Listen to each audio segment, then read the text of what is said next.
വി.എൻ. വാസവന്റെ വിജയത്തിനായി ഏറ്റുമാനൂരിൽ 3001 അംഗ ജനറൽ കമ്മിറ്റിയും 251 അംഗ എക്സിക്യൂട്ടീവ് കമ്മിറ്റിയെയും തെരഞ്ഞെടുത്തു.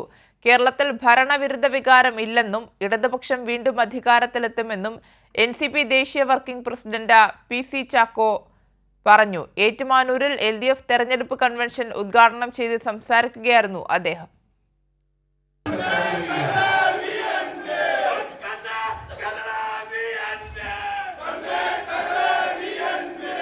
ഏറ്റുമാനൂരിലെ തെരഞ്ഞെടുപ്പ് പ്രചരണ പ്രവർത്തനത്തിന് കരുത്തേകി ആയിരങ്ങൾ പങ്കെടുത്ത കൺവെൻഷനാണ് നടന്നത്.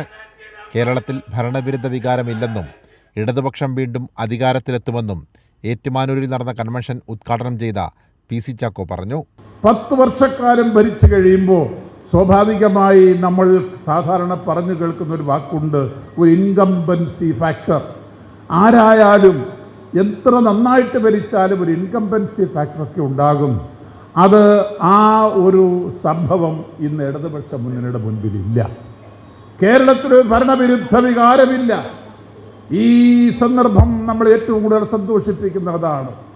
കേരളത്തിൽ നമ്മൾ വീണ്ടും 10 വർഷക്കാലത്തെ ഭരണത്തിന് ശേഷം ഇടതുപക്ഷ മുന്നണി ജനങ്ങളുടെ മുൻപിലേക്ക് പോകുമ്പോൾ 1% പോലും ഭരണവിരുദ്ധ വികാരമില്ലാതെ നിങ്ങൾ വീണ്ടും വരണമെന്ന് ആഗ്രഹിക്കുന്ന ജനങ്ങളുടെ ഹൃദയവികാരങ്ങൾക്ക് മുൻപിലാണ് നാം ജീവിക്കുന്നത്. സ്വന്തം നേട്ടങ്ങളെ പറഞ്ഞ് വോട്ട് പിടിക്കാൻ കഴിയുന്ന മുന്നണിയാണ് LDF എന്ന് വി.എൻ. വാസവൻ പറഞ്ഞു. ഓരോ വർഷവും പ്രോഗ്രസ് റിപ്പോർട്ട് ഗവൺമെന്റ് മുഖ്യമന്ത്രി അവതരിപ്പിച്ചുകൊണ്ടാണ് വികസന പ്രവർത്തനങ്ങളെ സംബന്ധിച്ച് മുന്നോട്ട് പോയത്.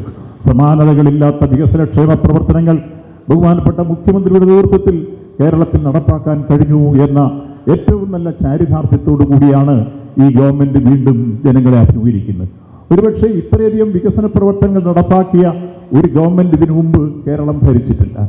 മുഖ്യമന്ത്രിയുടെ നേതൃത്വത്തിൽ ഓരോ വകുപ്പിലും നടപ്പാക്കുന്ന കാര്യങ്ങൾ കൃത്യമായി പരിശോധിച്ചും അനലൈസ് ചെയ്തും നടപ്പാക്കിക്കൊണ്ട് മുന്നോട്ട് പോയപ്പോൾ ലോകം ഉറ്റുനോക്കിയ ഒരു സംഭവമാണ് ഈ സ്വാതന്ത്ര്യാനന്തര ഭാരതത്തിൽ ആദ്യമായി അതിദാരിദ്ര്യം നിർമ്മാർജ്ജനം ചെയ്ത ഒരു സംസ്ഥാനമേത് എന്ന് ചോദിച്ചാൽ ഒറ്റ ഉത്തരമേ അതിനുള്ളൂ, അത് കേരളമാണ് എന്ന അഭിമാനത്തോടുകൂടി നമ്മൾ പറയും.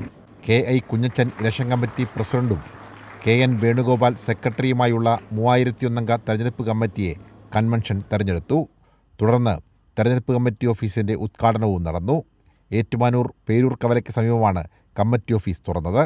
സാംജിത് ആർപ്പൂക്കരയ്ക്കൊപ്പം സനോജ് സുരേന്ദ്രൻ, കൈരളി ന്യൂസ്, കോട്ടയം.